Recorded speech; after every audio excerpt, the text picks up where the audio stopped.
Projeto Memória Oral Itaú Unibanco, depoimento de Ricardo Guerra, entrevistado por Fernanda Prado, São Paulo, 26 de fevereiro de 2014. Entrevista número MOIU, HV70, realização Museu da Pessoa. Ricardo, bom dia. Bom dia.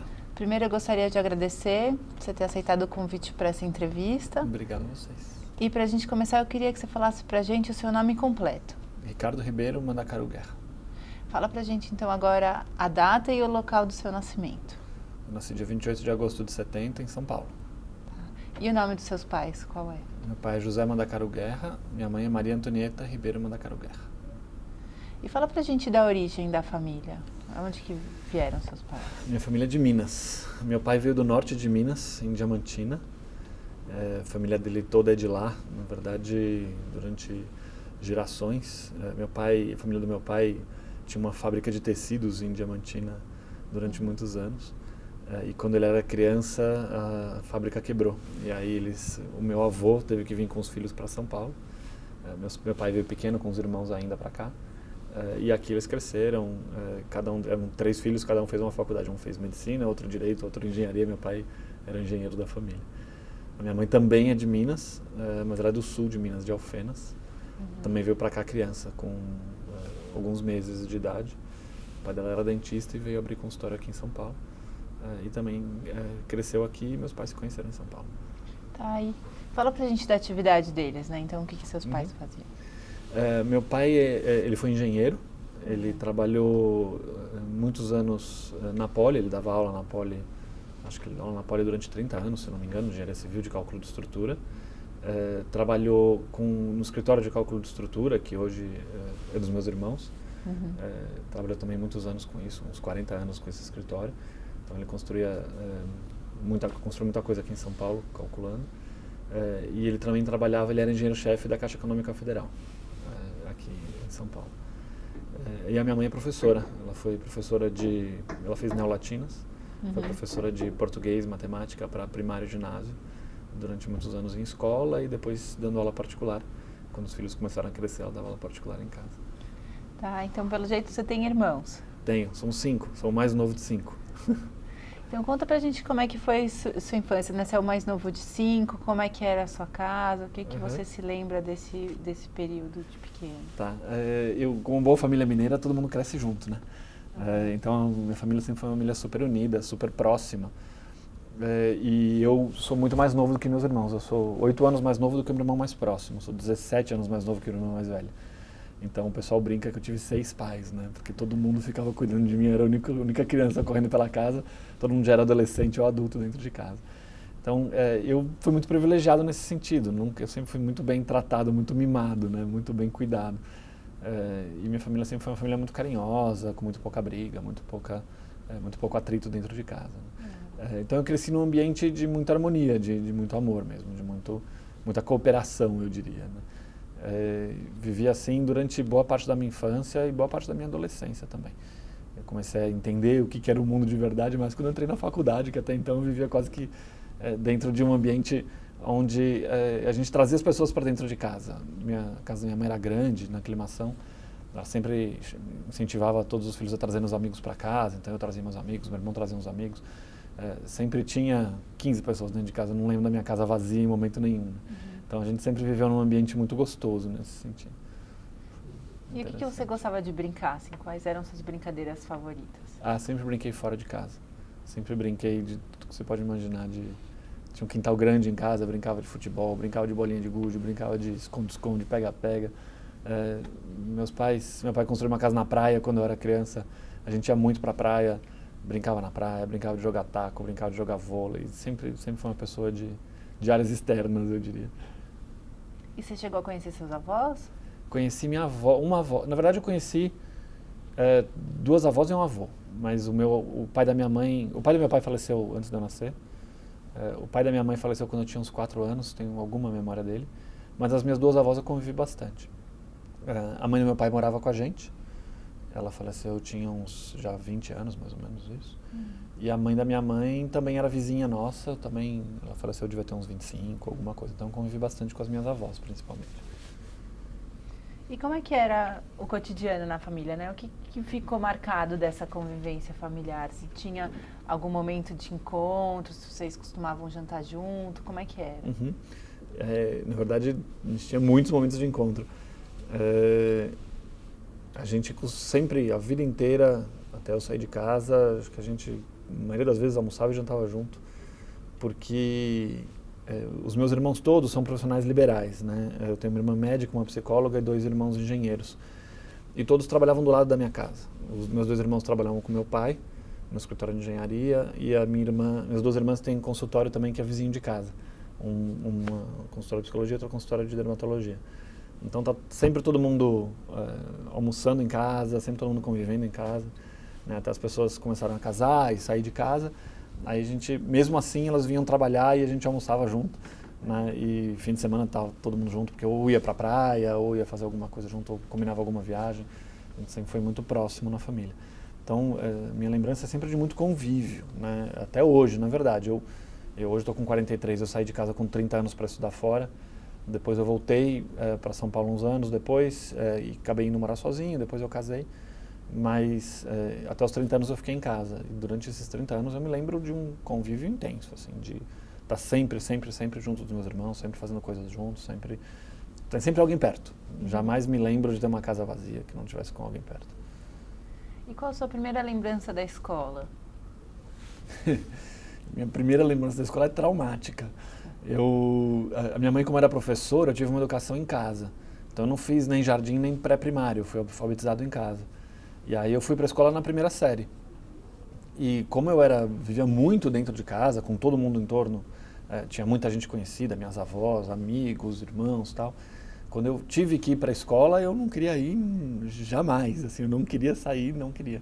Eu me lembro da adaptação difícil que eu tive, eu tinha 7 anos, e me lembro da minha irmã me levando, e eu só entrei na escola porque minha irmã entrou junto. Me lembro desse dia, foi meu primeiro dia de aula. E aí minha irmã passou um período inteiro lá comigo, né? E aí quando chegou na hora do intervalo, ela foi embora. Eu estava distraído, brincando com as crianças, ela foi embora. Quando eu vi que ela foi embora, Fernanda, eu quase surtei. Nossa, eu me lembro que a diretora teve que ligar para minha mãe para ela me buscar, porque eu não ficava sozinho nem a pau, de jeito nenhum. Porque eu era muito próximo, né, da família. Então, minha primeira lembrança da escola, do meu primeiro dia de aula, foi absurdamente traumático. Mas depois comecei a fazer amizade, enfim, conheci gente, eu tinha muita facilidade para lidar com pessoas, para fazer amizade.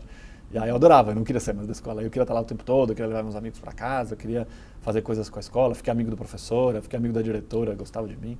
Então tive muita integração na escola, tenho boas lembranças do meu primário, que era uma escola perto de casa. Mas o primeiro dia foi complicado. E como é que foi ir crescendo, né? Então, mudando do primário para o ginásio, né? Acompanhando também outras atividades, né? O que você fazia? Conta um pouquinho assim. Eu sempre gostei, como eu te falei, sempre gostei muito de estar fora de casa, e aí eu comecei a me apaixonar muito por esportes, né? Quando você vai crescendo, as coisas vão ficando mais... vão passando de brincadeira para esporte, né? E eu comecei a fazer tudo quanto é tipo de esporte, eu gostava muito. Então, ainda no primário eu comecei a nadar e comecei a jogar tênis, que eram coisas que eu gostava de fazer, influenciado pelos meus irmãos também.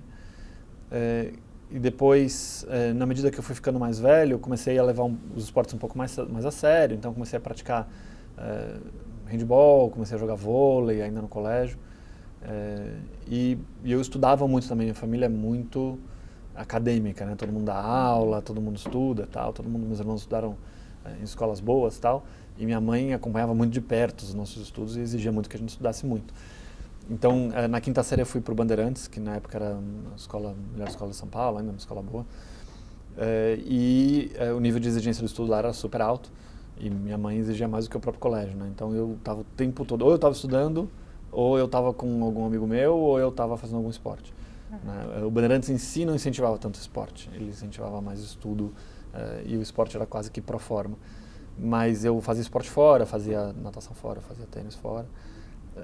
Comecei a praticar um pouco de corrida depois que eu fiquei um pouco mais velho. Né?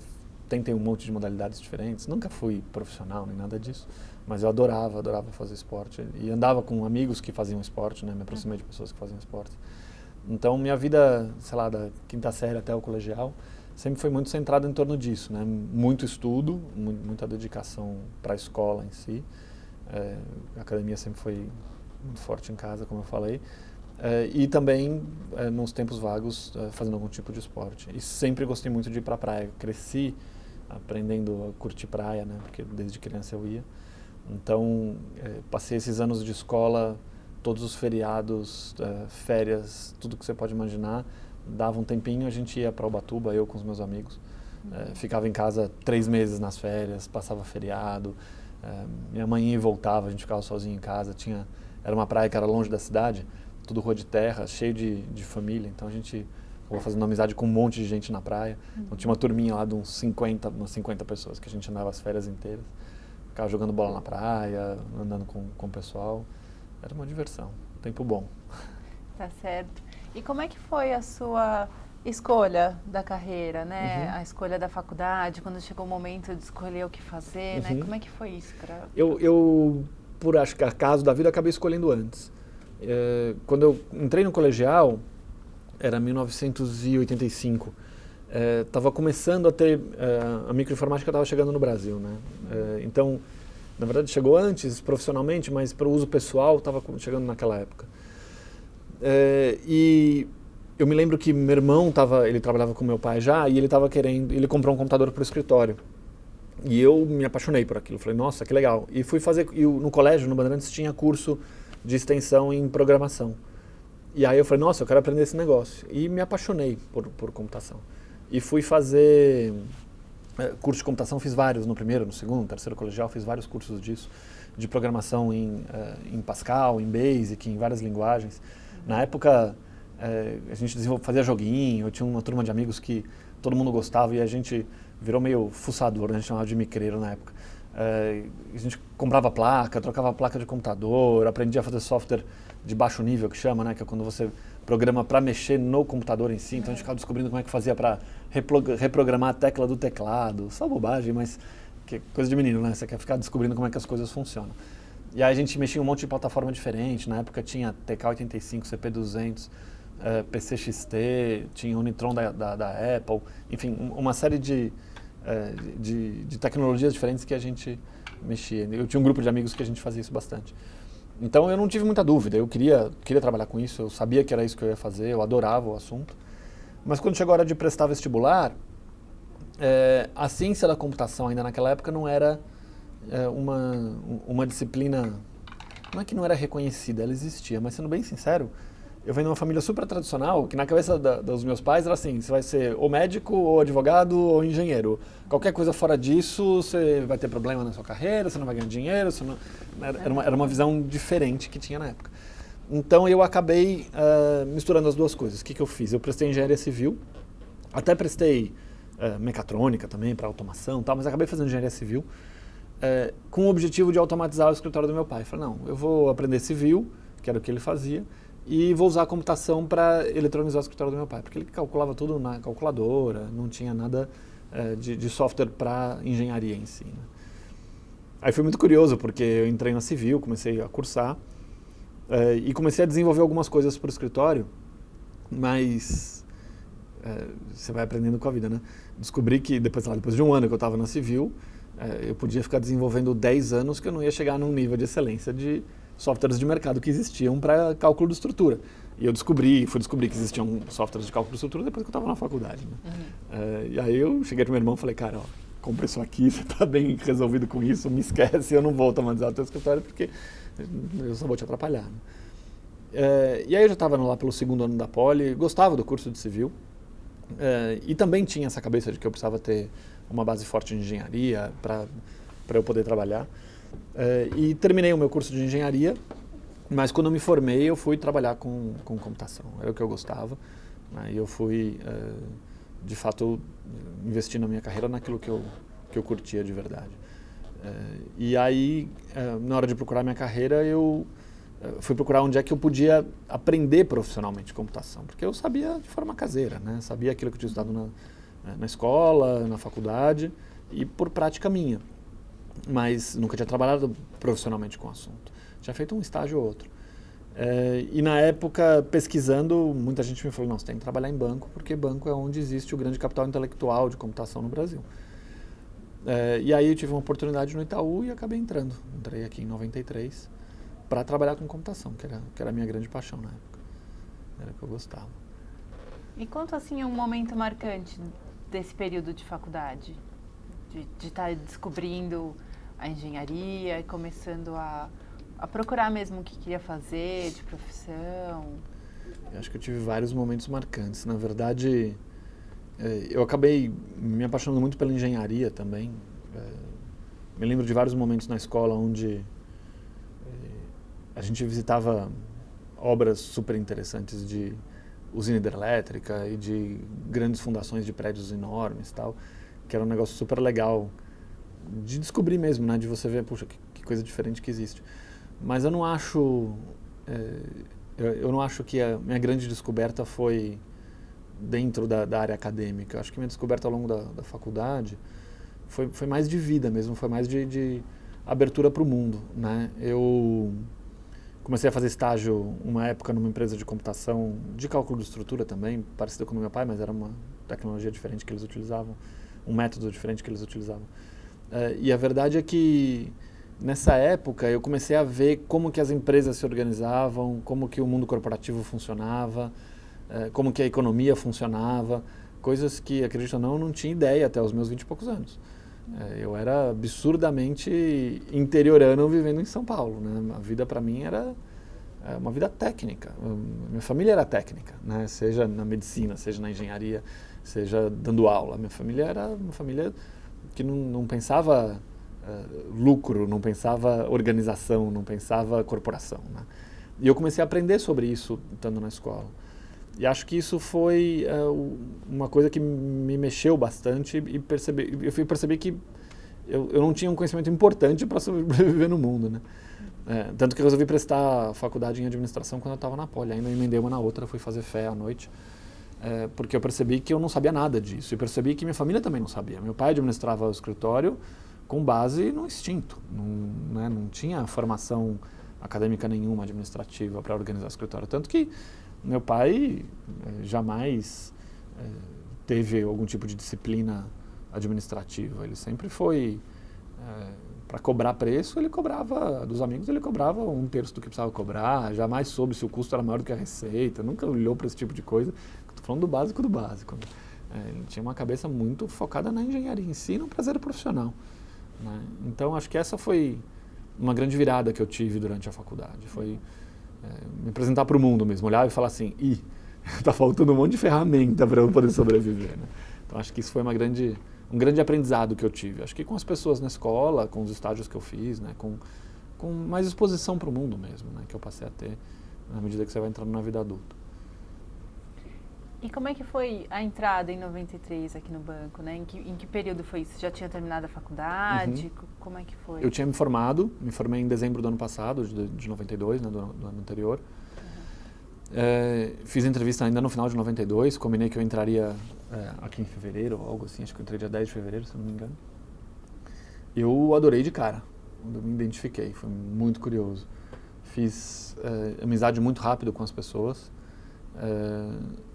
Passei a aprender muito. Eu estava já numa certa curva de maturidade no meu conhecimento tecnológico, naquilo que eu podia ser meio autodidata. E quando eu entrei aqui, eu vi que os caras faziam coisas completamente diferentes do que eu fazia, usavam técnicas completamente diferentes das que eu usava, muito mais profissionais, obviamente. O que eu sabia era de ler livro tal, e de conversas com amigos. Para mim foi incrível, foi incrível. Foi assim, uma época de aprendizado intenso. Eu adoro aprender, adoro estar conhecendo coisa nova. Então eu passei uns bons anos aprendendo muita coisa e conhecendo muita gente, né? As pessoas, os amigos que eu fiz aqui no começo da minha carreira aqui no banco são amigos meus até hoje. Convivo com muitos deles. E foi uma experiência muito, muito legal mesmo, assim, de entrar num ambiente muito agradável, muito unido, muito positivo para aprendizado e para lógico, existia coisas ruins, mas a grande maioria do trabalho era um trabalho focado no trabalho em si, sabe? Era um trabalho focado em entregar o resultado para a organização, um trabalho honesto, um trabalho querendo fazer uma diferenciação naquilo que a gente produzia, com as pessoas se ajudando, cooperando. Eu não podia pedir um ambiente melhor aqui em 93, quando eu entrei, e ao longo dos meus anos que vieram na sequência. E qual foi sua primeira atividade, né? Eu era analista de sistemas, eu desenvolvia sistemas para a agência, que a gente chamava, até hoje chama de estação administrativa, né? Que é o cockpit do gerente, é o software que o gerente usa. E eu entrei na época, o sistema operacional era DOS, que era antigo, né? Aquele sistema ainda que não era gráfico. E minha primeira atividade foi desenvolver produtos e serviços financeiros para o gerente. Trabalhei com isso durante uns 3 anos, mais ou menos.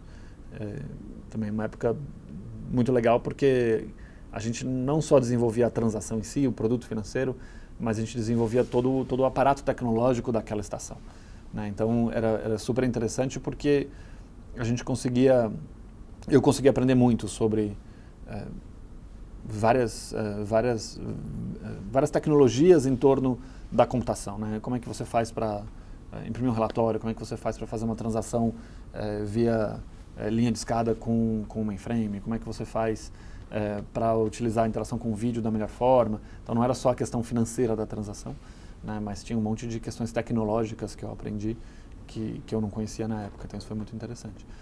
Trabalhei com isso durante 3 anos. E aí na sequência veio uma oportunidade super legal, porque a gente estava em 95 e começou a aparecer a internet aqui no Brasil. A internet já existia há muito tempo, começou a decolar nos Estados Unidos e começou a aparecer também no Brasil, internet e e-mail. E o meu chefe na época falou: Ricardo, você não quer pegar o home banking e desenvolver ele na internet? Eu falei: pô, claro, né? Super legal. E aí eu fui fazer, na época a gente não sabia como fazer isso, tinha que transformar um protocolo no outro, tinha umas questões técnicas que não estavam bem resolvidas. E eu fui para os Estados Unidos passar uns meses fazendo curso, passei uns 3 meses lá fazendo curso e aprendendo um pouco sobre como fazer isso. E quando eu voltei, junto com outras pessoas, foi aí que eu comecei a ter equipe, contratar gente e tal, comecei a desenvolver o primeiro site do banco, o primeiro Itaú.com.br, tanto para o Internet Banking quanto para o site aberto. Então também foi uma época super, super interessante, porque era uma época de desbravamento, eu diria, né? A gente aprendendo novas tecnologias mesmo, o mundo ainda engatinhando nessa tecnologia e a gente tentando prover serviço para os nossos clientes de uma forma melhor via internet.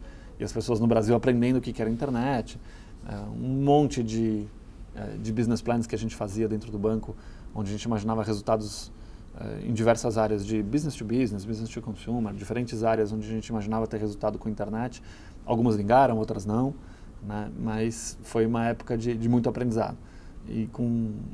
Era uma época que tinha muito foco nisso, né? As pessoas falavam muito de internet, falava-se muito do potencial da internet, onde é que ela poderia levar o banco, as organizações, as empresas, a economia em geral, né? Falava-se da economia real, da economia virtual na época. E foi uma época muito, muito legal em termos tecnológicos e em termos de banco para mim. Foi quando eu comecei a aprender mais do banco em si. Porque no momento em que você começa a trazer para o banco o que é a internet, que era a minha especialidade, né? Que se tornou a minha especialidade, e você começa a apresentar isso para as diversas áreas de negócio, para você ouvir deles o que eles fazem e ver se a internet pode ajudar o business deles, eu comecei a aprender muito de banco, né? E comecei a entender mais o que o banco fazia, conversando com um monte de gente em diferentes áreas. E eu comecei a conhecer as pessoas internamente. Eu saí ali da Avenida do Estado, onde eu trabalhava dentro de um grupinho, para conhecer mais do banco mesmo, né? Explicar as oportunidades que eu via, entender, explicar para eles o que era a tecnologia, para ver se eles também viam oportunidades em torno disso.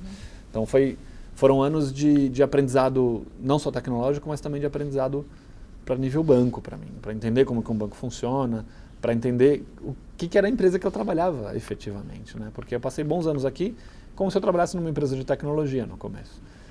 E nessa época eu aprendi de verdade de banco. Foi quando eu comecei a mudar um pouco a minha carreira aqui dentro, quando eu comecei a me apaixonar mais pelo negócio, quando eu comecei a falar: poxa, legal, tecnologia é interessante, mas tem algo parece ser mais legal aqui do que a tecnologia por si só. Tá? Então foi uma época de virada para mim, eu diria, né? Quando eu comecei a migrar para a internet. Então, antes de falar dessa virada, eu queria que você contasse para a gente desse começo, como é que era a relação, né, dessa empresa de tecnologia, né, do Polo Itaú na Avenida do Estado com as agências. Como é que era o seu relacionamento? Como você via as plataformas, os projetos que você tinha na prática, né, nessas agências? Pelo meu trabalho, por eu fazer justamente um sistema de agência, eu era muito mais próximo das agências, da área comercial, do que da área administrativa aqui, né, de produtos, enfim, da área financeira. A agência sempre foi o quintal do meu trabalho, né? Eu sempre tive uma relação boa com diversos gerentes de agência, principalmente no que a gente chama ali do entorno da Moca, que é a nossa meio área de teste, a gente chama de mini-rede, né? A gente tem algumas agências que fazem parte, toda vez que a gente vai implantar alguma coisa, a gente coloca primeiro nessas agências para depois expandir. Então, eu tinha muita proximidade com essas agências e também com algumas agências grandes, onde a gente fazia testes importantes. Então, na 0057, lá na Rua Boa Vista, na época, era uma agência grande. 160 em Santa Amaro, que era a maior agência de São Paulo na época, ou uma das maiores, onde a gente fazia testes pesados lá. Então, eu estava sempre dentro de agência, conversando com o gerente, entendendo o que esses caras precisavam, como é que eu provia serviço melhor para eles, entendendo se eu deveria desenvolver transações como eu estava desenvolvendo ou não. Então, nessa época, me lembro que as nossas transações elas eram muito padronizadas, né? A gente tinha o mesmo formato para tudo. E algumas coisas não funcionavam muito bem nesse formato. Então, sei lá, falar coisa técnica aqui, um relatório B013, por exemplo, que funciona até hoje nas agências, onde os gerentes precisavam receber e passar uma lista grande de clientes para tomar ações específicas em relação aos clientes, não funcionava naquele formato. Então, a gente precisava ter uma automatização melhor.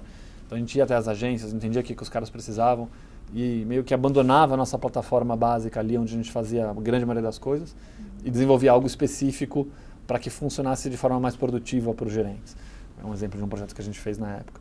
Então, era legal essa interação, porque a gente percebia o nosso usuário final, a gente dava cara para o nosso trabalho, né? A gente estava fazendo isso para alguém, a gente não estava fazendo isso e colocava numa rede e ninguém utilizava, né? E o nosso contato com o nosso cliente era importantíssimo, porque não adiantava eu desenvolver um trabalho para alguém utilizar alguma coisa se eu não estivesse conversando com aquele cara. Então, eu precisava entender muito do meu cliente interno, né, para que eu agregasse valor no trabalho dele, que no fundo era o meu objetivo de trabalho. Então, as nossas interações com agências eram bem profundas, eram constantes, na verdade. Era uma época que eu conhecia bastante da área comercial, né? Quando eu falo que eu aprendi do banco em si, eu aprendi da estratégia do business, tal, na internet, mas o comercial, o dia a dia, a venda do produto, a operação da agência, era algo que eu vivia muito no começo da minha carreira. E como é que eram essas agências, né? O que você se lembra delas? Enquanto configuração de espaço mesmo? Assim, Elas não eram tão diferentes do que é hoje. A grande mudança tecnológica das agências foi nos anos 80. Quando eu comecei a trabalhar, né, quando eu comecei a ir nas agências em 93, 94, elas já tinham um formato muito próximo ao de hoje. No seguinte sentido, já existia um atendente que operava numa estação que vendia produtos e atendia necessidades básicas dos clientes. Você já tinha um gerente comercial que ficava mais na retaguarda, com contratos mais importantes, com abertura de conta, com clientes mais de carteira, que a gente chamava, né, com um score maior. Você já tinha um terminal caixa operando, você tinha caixas eletrônicos com um software que não era tão diferente do que existe hoje, na época. Enfim, a gente evoluiu esse software ao longo do tempo, né, mas o touchscreen, toda a revolução que aconteceu nos anos 80, quando eu entrei, ela já estava implantada. Óbvio que a agência evoluiu, óbvio que ela hoje é muito mais produtiva, o modelo de negócio mudou, as funções mudaram, a gente criou segmentos, a forma pela qual a gente opera é diferente, mas o ambiente tecnológico em si, eu diria que a grande evolução, ou a grande revolução, né, quando saiu do papel em si, do controle manual para o controle tecnológico, aconteceu ao longo dos anos 80. Então, a lembrança que eu tenho da agência, naquela época, a grande diferença que eu acho que existe em relação a hoje é que o gerente comercial, ele era, comparado com o de hoje, ele era um cara, ele era a cara do banco, né? Ele era aquele cara que provia o serviço para o cliente de relacionamento em si, né? Não era só um serviço transacional como é o varejo hoje. Quando a gente segmentou em Personalité, Uniclass e varejo, o varejo ficou mais com a cara da operação, né? Vamos fazer a transação, vamos resolver aquele ponto específico. Na época, o gerente era mais um faz-tudo. Acho que essa é a diferença que eu vejo quando eu visitava a agência naquela época e quando eu vejo hoje. Ele era o dono da agência ali, né? E ele se virava para resolver todos os problemas e atendia clientes diferentes de jeitos diferentes. E ele tinha que saber como é que ele ia se virar com cada tipo de cliente. Então tinha um cliente 5 estrelas, tinha um cliente que não tinha estrela, e ele tinha que se adaptar e saber lidar com cada tipo de cliente. Então ele era mais empreendedor na época, né? Ele tinha que ser dono da lojinha dele ali, e cada um tinha a sua cara. Cada agência tinha um pouco a sua cara, dependia mais da cara do gerente. Hoje a gente conseguiu massificar mais isso, né? Eu acho que a gente tem mais processo mais organizado para trabalhar em escala e mais roteirizado para que as agências trabalhem de uma forma mais padronizada e que tragam mais resultado para o banco, né? O modelo de negócio evoluiu muito, a gente traz mais resultado hoje. Na época era mais caseiro, né? Acho que essa é a grande diferença que eu vejo. E para a gente falar desse momento de mudança, né, conta como é que foi essa experiência dos Estados Unidos, né, de morar fora ou ficar fora um tempo primeiro, né, conhecer um outro lugar, indo para aprender e depois multiplicar com essa responsabilidade de voltar e aplicar no trabalho, né? Acho que essa, Fernanda, foi a maior mudança que eu já tive na minha vida, morar esses 2 anos fora. Eu tinha 7 anos de banco quando eu fui, e eu fui fazer mestrado lá fora para depois voltar para o banco, como você falou. E eu fui de uma forma extremamente despretensiosa. Eu era uma pessoa de tecnologia, não imaginava trabalhando fora da área de tecnologia, embora eu gostasse do banco, tinha me formado em administração, mas eu não tinha grandes ambições. Eu era uma pessoa bastante modesta em termos de ambição mesmo, né? Fui educado dessa forma, cresci, como eu te falei, num ambiente super interiorano em São Paulo, né? E eu fui lá para fora para aprender, fui lá, mas como eu aprendi minha vida inteira, eu cresci num ambiente acadêmico, estudei muito no colégio, fiz 2 faculdades, e o mestrado para mim foi quase que uma consequência. E na época eu não enxergava grandes diferenças entre fazer um mestrado aqui e fazer um mestrado fora, né? Eu ia lá estudar e continuar me especializando em administração. Mas quando eu cheguei lá fora, para mim foi um choque, assim, extremamente forte, em várias dimensões. Primeiro, um choque cultural, acho que talvez em primeiro lugar ainda, né? O fato de morar sozinho, saindo de uma família super integrada, para mim foi um choque. Eu era extremamente independente já na época, nunca tive, ao longo dos últimos anos aqui no banco, antes de morar fora, eu saía muito, ficava pouco tempo em casa. Enfim, eu trabalhei 5 anos estudando à noite, né? Então eu trabalhava durante o dia, ia para a escola à noite, às vezes saía com os meus amigos. Então era uma época que eu ficava muito menos em casa, mas ir morar sozinho foi uma mudança importante para mim, foi algo que me fez amadurecer, né, como pessoa. O choque cultural para mim foi bastante grande, a forma pela qual as pessoas que estavam lá fora pensavam era muito diferente da forma pela qual eu pensava. Tinha pouco brasileiro, tinha 15 brasileiros na minha turma, era uma turma de 500 pessoas. E eu fiz questão de conviver com gente de fora. Foi um choque, mas foi algo positivo. Eu gostei de conhecer culturas novas, né? Gostei de me expor a pessoas que pensassem de jeitos diferentes. Então, fiz amigos japoneses, muitos amigos americanos, obviamente que era a maioria. Fiz amigos ingleses, amigos argentinos, enfim, de Canadá, de vários lugares. E percebi que, enfim, o pessoal da minha classe em geral, da minha turma em geral, enxergava o mundo do jeito completamente diferente do jeito que eu enxergava. Mas assim, oposto, completamente diferente. As pessoas, na sua maioria, tinham uma carreira mais bem sucedida, não sei se essa é a palavra, do que a minha. Eu trabalhei 7 anos e eu era analista de sistemas ainda. Eu era líder de um grupo, né, que na época a gente usava isso, ou seja, tinha umas 12 pessoas que trabalhavam comigo, mas eu não era nem gerente, né, não era nem coordenador, não tinha um cargo de coordenação. E estava tudo bem isso para mim, jamais me incomodei com isso. E também, para ser bem sincero, nem imaginava, hoje eu não sei responder se eu imaginava chegar além daquilo. Não me lembro, não tenho recordação de falar, eu quero ser gerente. Honestamente, não me lembro qual era a minha ambição profissional na época. Mas o que eu fui exposto no mestrado foi... eu comecei a conviver com pessoas que eram gerentes de consultoria, gerentes de bancos de investimento. Na sua maioria, elas trabalhavam nessas carreiras. Só que elas tinham uma visão empresarial do mundo extremamente interessante. Elas tinham ambições de mudar o mundo. Elas queriam criar coisas muito além do que eu imaginava criar. A minha ambição de criação de valor para o mundo era construir um sisteminha que entregasse um extrato automatizado via internet por e-mail na casa do cliente.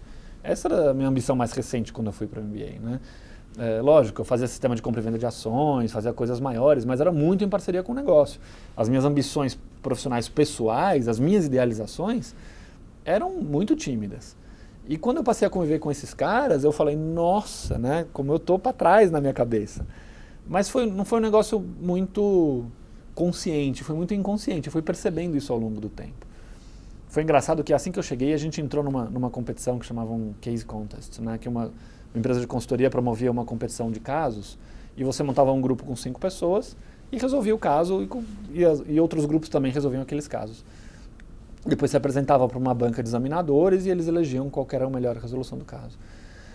E eu fiz um grupo com 4 outros brasileiros, 2 que já trabalhavam em consultoria e outros 2 que não trabalhavam em consultoria. Eu era o único de tecnologia, eles me chamaram para o grupo, porque era um case de e-commerce, a internet estava bombando, e eu conhecia de internet, eles me chamaram para o grupo na hora, e lá fui eu, só que eu não entendia nada de consultoria nem de case.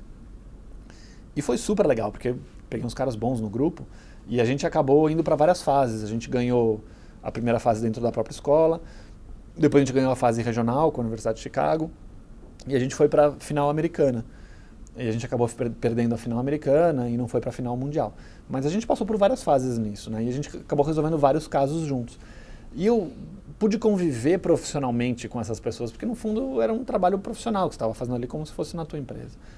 E eu vi, de novo, né, além do que eu estava percebendo na sala de aula, eu comecei a perceber com esses caras que a forma pela qual eles pensavam a resolução daquele caso era absurdamente mais alto nível do que eu.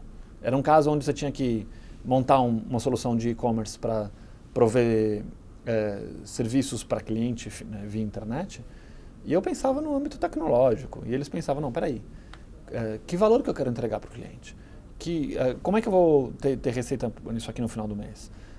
Vamos fazer market research para entender o que o cliente espera. Que métricas a gente vai utilizar para definir sucesso e para definir fracasso? E eu ficava perdido no meio daquilo. Eu falava, quantas coisas esses caras vão inventar, né? Qual o fim disso? Eu não vi o fim daquilo. Aí os caras calculavam o NPV do fluxo de caixa. Cara, beleza, eu tinha visto isso na faculdade, mas assim, jamais pensei em aplicar o NPV pro fluxo de caixa da empresa. Coisa que para mim é óbvio lulante hoje caindo de maduro, né? Mas, de novo, eu era absurdamente ingênuo na época. Então eu passei um bom tempo lá amadurecendo a forceps, assim, numa curva de amadurecimento absurdamente forte. E resolvi fazer meu summer job lá, até para ter mais esse aprendizado, né? E me esforcei para ir trabalhar em consultoria, muito influenciado por essa época até do case. E muita gente queria trabalhar em consultoria, me lembro da grande maioria dos brasileiros que queria trabalhar em consultoria. E acabei conseguindo um emprego na Booz Allen, lá no summer, em Chicago, onde eu trabalhei 12 semanas. Foi incrível. Para mim, assim, eu costumo falar que eu acho que eu aprendi mais nessas 12 semanas do que nos 2 anos do meu MBA. Porque acho que é particular de cada pessoa, mas para mim, eu ter trabalhado 12 semanas no mercado americano encaixou demais com o meu jeito de pensar. Eu sou uma pessoa muito estruturada por processo e por responsabilidade. Você faz esse pedaço, você faz esse, você faz esse, eles se ligam desse jeito, a gente vai medir desse jeito, se der isso, deu certo. Eu sou muito quadradinho nesse sentido. E o americano trabalha muito assim. Então, o primeiro dia que eu entrei, sentou um cara comigo e falou, Ricardo, o teu trabalho é deste jeito, você tem que começar aqui e acabar aqui. Você pega daquele cara e entrega para aquele. Eu falei, só isso, só isso. Faça com a melhor qualidade que você puder. E eu foquei em melhorar a qualidade daquilo. Nossa, para mim era assim, claro como água, né? Super simples de se trabalhar. Aqui no Brasil as pessoas, elas têm muita proatividade, é legal, tem muita criatividade, mas elas misturam os job descriptions o tempo todo, né? É valorizado que você tenha proatividade além da sua área. É valorizado que todo mundo veja tudo o tempo todo. Só que aí você perde a especialização e muita gente acaba batendo cabeça. Você tem gente vendo coisas que não é a especialidade dele, tem outra pessoa vendo a mesma coisa, você tem ineficiência. Enfim, eu tive um aprendizado enorme trabalhando lá. Coisa que muito disso eu uso até hoje no meu trabalho. E aí eu entrei no meu segundo ano, ainda dentro dessa curva de aprendizado, mas muito mais maduro, né? No meu segundo ano eu já entendia muito mais o que eu podia fazer, o meu potencial, as coisas que eu podia pleitear para a minha carreira, que eu não tinha ideia, e tinha uma visão melhor de onde eu podia chegar, de verdade. E comecei a ter mais ambição profissional. Comecei a querer, não no sentido financeiro da ambição, mas no sentido prazeroso mesmo, né? Poxa, eu posso fazer coisa muito mais legal do que eu estou fazendo. Eu posso agregar muito mais para o mundo e me sentir mais realizado profissionalmente. E eu comecei a incorporar um plano para mim mesmo ao longo do meu segundo ano. Tentando entender que áreas que eu gostava, o que eu podia fazer melhor, como é que eu podia ser mais feliz profissionalmente, né? Foi muito engraçado porque no meu primeiro dia de MBA, a hora que eu entrei na sala de aula, eu olhei em volta e eu falei, eu sou um erro de seleção. Porque, cara, tinha tanta gente que sabia tudo que o cara estava falando lá na frente e eu me sentia... O cara estava me dando aula de medicina. Eu falei, eu não sei o que esse cara está falando. E todo mundo palpitando e falando. Bom, depois eu fui descobrir que todo mundo já tinha estudado antes da aula, já tinha lido o case, já tinha debatido entre eles. Eu estava conhecendo as pessoas, tinha acabado de chegar de viagem do Caribe, tinha despencado na aula, nem sabia que tinha que ler material antes. Eu fui com a minha cabeça de Brasil. Nos Estados Unidos todo mundo se prepara para a aula. Aqui no Brasil você vai na aula e depois você estuda. Né? Lá é muito mais eficiente esse jeito de estudar, porque você vai debater as suas dúvidas, você não vai aprender na aula. Né? E comparado com o meu último dia de MBA, eu olhava, me lembro das minhas últimas aulas, eu olhava para o lado e não achava que eu deixava nada a desejar em relação às outras pessoas. Tinha gente melhor que eu, tinha gente pior que eu, como em qualquer lugar. E eu falei, acho que hoje eu estou mais encaixado no mundo, hoje eu consigo saber o que esperar. Né? E aí eu voltei para cá em 2002, acabei minhas aulas, voltei. Foi o meu segundo maior trauma, meu segundo maior foi voltar. Porque... Cara, imagina eu voltando para cá, para aquele ambiente onde eu era extremamente provinciano, com uma expectativa baixíssima, com uma agenda muito pequena de trabalho, e eu voltei para a mesma área, com os mesmos pares, com o mesmo chefe, com o mesmo job description, sem tirar nem pôr. Então, uma semana antes eu estava num almoço, literalmente, eu fui num almoço com a escola, com o Jeff Bezos, que é CEO da Amazon, que a escola promove para 3, 4 alunos e você tem uma espécie de ponto que você vai lá e usa e tal. Eu tinha guardado os meus e eu usei para esse almoço. Então passei 2 horas, eu, mais 3 alunos e um professor, almoçando com o Jeff Bezos. E debatendo a Amazon. O cara falando, pô, mas peraí, como é que você montou? Mas qual que é a sua estratégia para agora? Por que você não faz isso? Por que você não faz aquilo? Óbvio, não estou me comparando com o cara, mas era uma conversa profissional normal. Onde ele perguntava a nossa opinião como... quem estava se formando no MBA e ele dava a visão dele. Óbvio que ele tinha uma visão muito melhor do que a nossa, mas era uma conversa, né? Não era algo que você ficava lá ouvindo um oráculo. Né? E uma semana depois eu estava aqui, discutindo a implementação do Programeta com o cara que era meu par 2 anos atrás e que tinha sido promovido e eu estava voltando também um nível promovido. Ele foi tão promovido quanto eu, mas a minha cabeça não era mais aquela. Né? Eu não funcionava mais naquele meio. Não deu... 3 horas para entrar na sala do meu chefe e falar, cara, esquece. Aqui não vai funcionar, tenho certeza disso. Pode pensar qualquer coisa, me coloca na área de negócio, me manda embora, eu pago a conta, você bem entender. Mas assim, não dá para eu voltar para esse mesmo ambiente. Eu sou uma pessoa completamente diferente, não sei falar se melhor, pior, mas eu mudei completamente. Eu não consigo mais estar aqui. Né? Eu tinha dificuldade de lidar com os meus amigos antigos, porque... A primeira coisa que eu fiz, né? Saí, primeiro fim de semana, fui sair com eles, estava com saudade, não vi os caras há 2 anos. Foi um horror. Eles tinham a mesma cabeça que eles tinham 2 anos atrás. Né? E eu queria falar de outras coisas. Foi um choque, eu falei, meu Deus, não quero mais falar dessas coisas. Mas foi engraçado, porque no começo eu achava que eles tinham mudado, né? Eu falava, puta, que papo chato que esses caras estão, né? Eles mudaram, até eu sacar que eu que tinha mudado muito. Né? Foi uma época de transformação, foi uma época... em que eu mudei minhas amizades, mudei meu trabalho, mudei minha profissão em si. Né? Saí de casa, fui morar sozinho aqui em São Paulo, porque eu também não queria mais viver dentro daquele ambiente que eu vivia antes. Enfim, foi uma mega ruptura para mim, mega ruptura. Mas foi um mega crescimento, porque eu comecei a pleitear as coisas que eu queria. Né? Até 2 anos atrás eu não sabia se eu queria alguma coisa, eu jamais tinha perguntado o que eu queria, quanto mais pleitear o que eu queria. Né? Eu pude entender o que eu queria e começar a brigar por aquilo.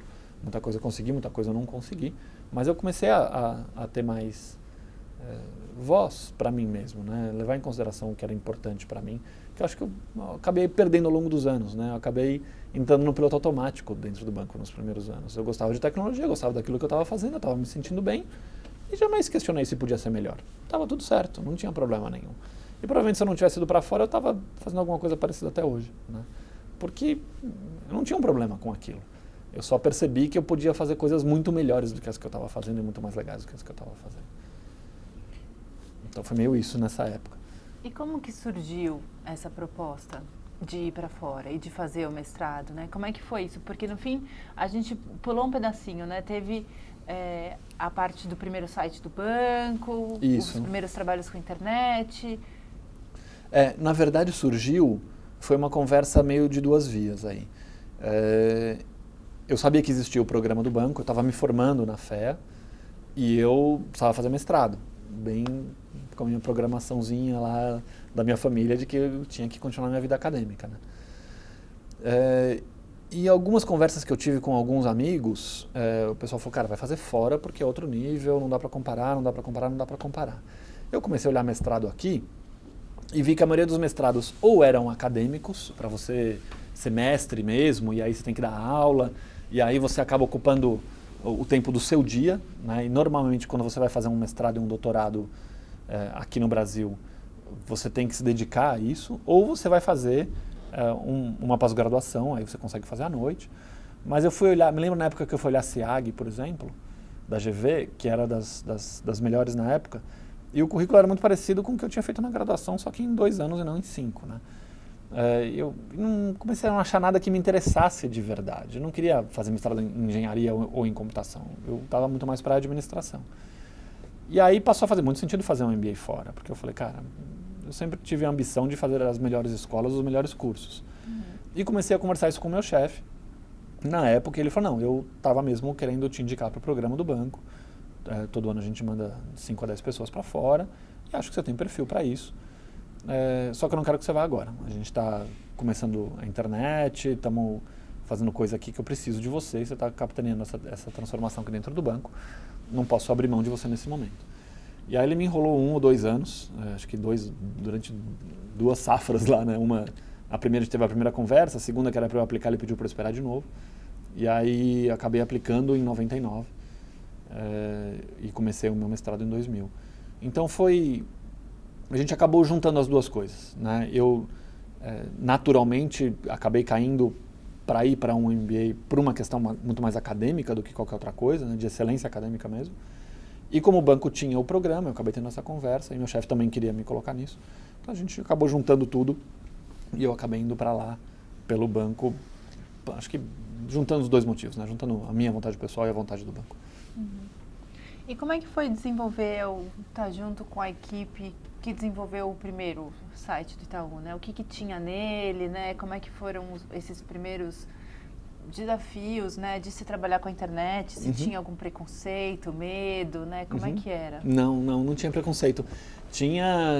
Todo mundo queria trabalhar no projeto, na verdade, porque, cara, quando você fala de nova tecnologia, é tudo que um analista de sistemas, que um cara de tecnologia quer fazer. O cara quer desbravar, quer conhecer, porque, vou te dar um exemplo para você entender.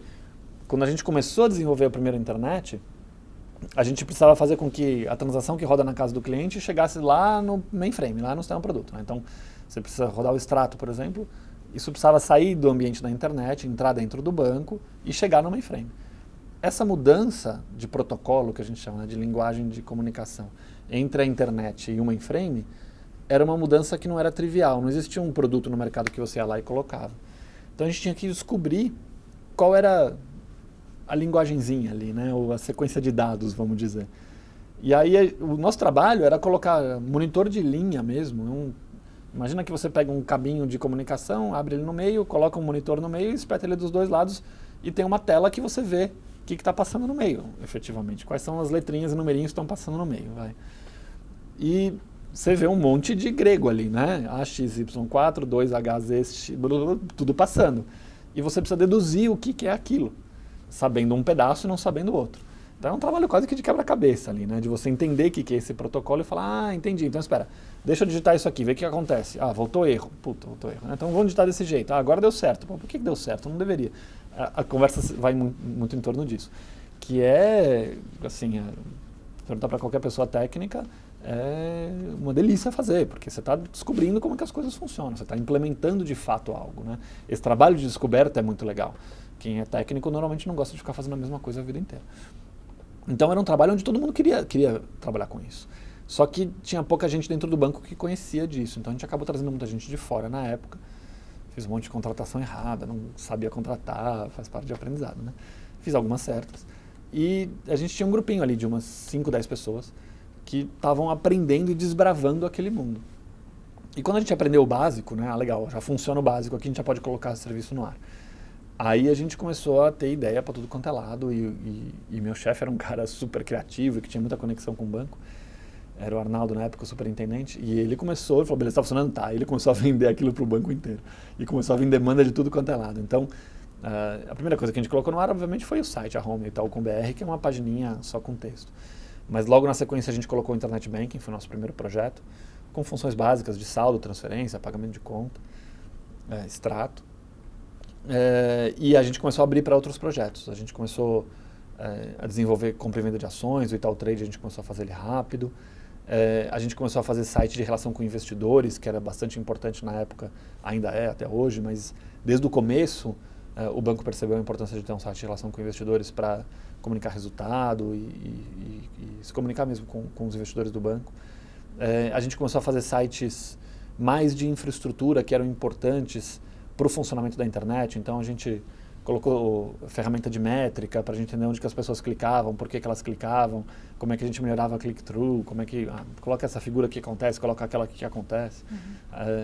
Ferramenta de publicação interna para você dar escala para o marketing poder colocar a página no ar, sem necessidade de intervenção de tecnologia, enfim.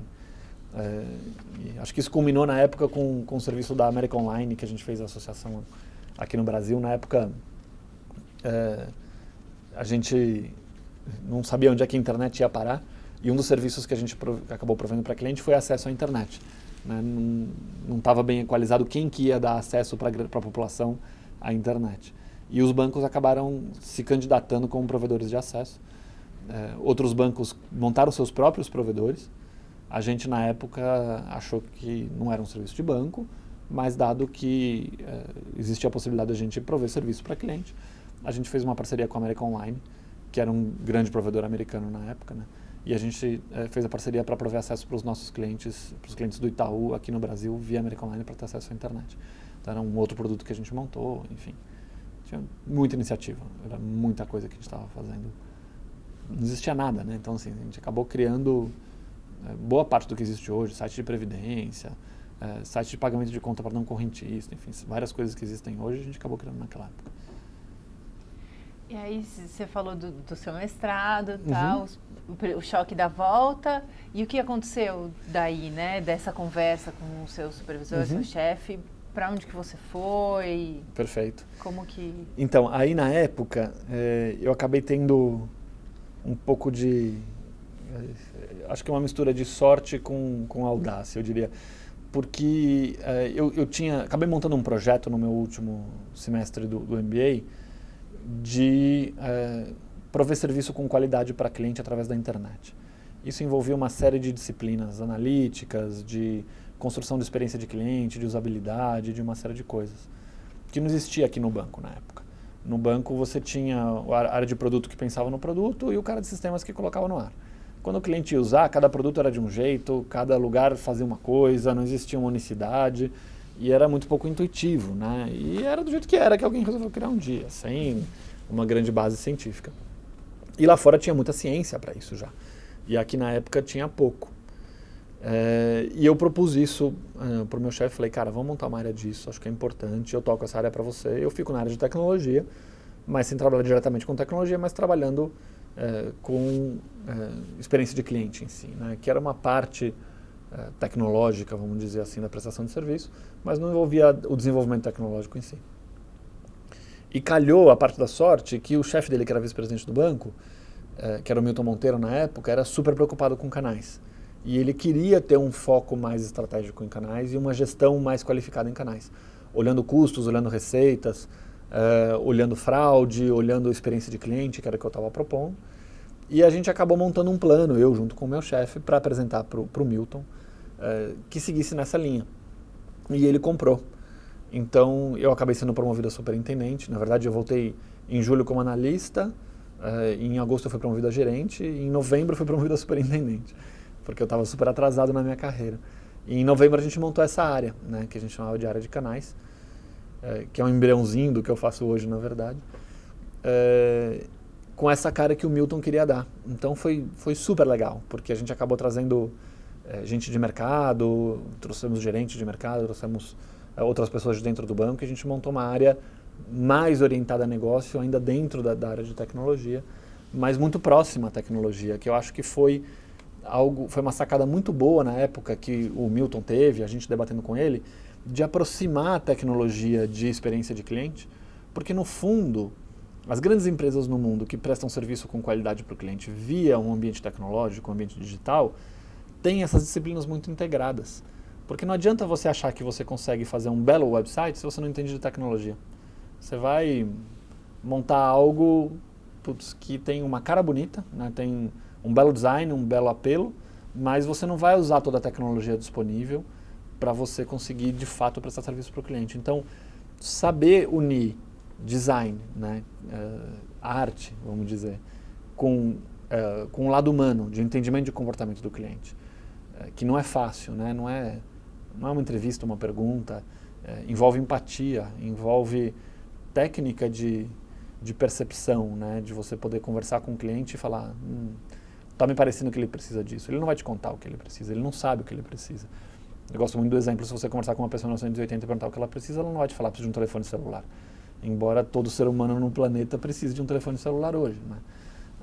Então você ter a sacada que em 1980 ele precisa do telefone celular é que é a grande arte do entendimento do comportamento do cliente. Então, juntar a arte do design com o entendimento da pessoa, do cliente, com a tecnologia, aproximar o máximo possível essas três disciplinas, é que, no meu entendimento, faz a diferença na hora de você entregar solução digital para o cliente. E o Milton teve essa visão lá atrás, né? E a gente passou a praticar isso, e a aprender, e a fomentar.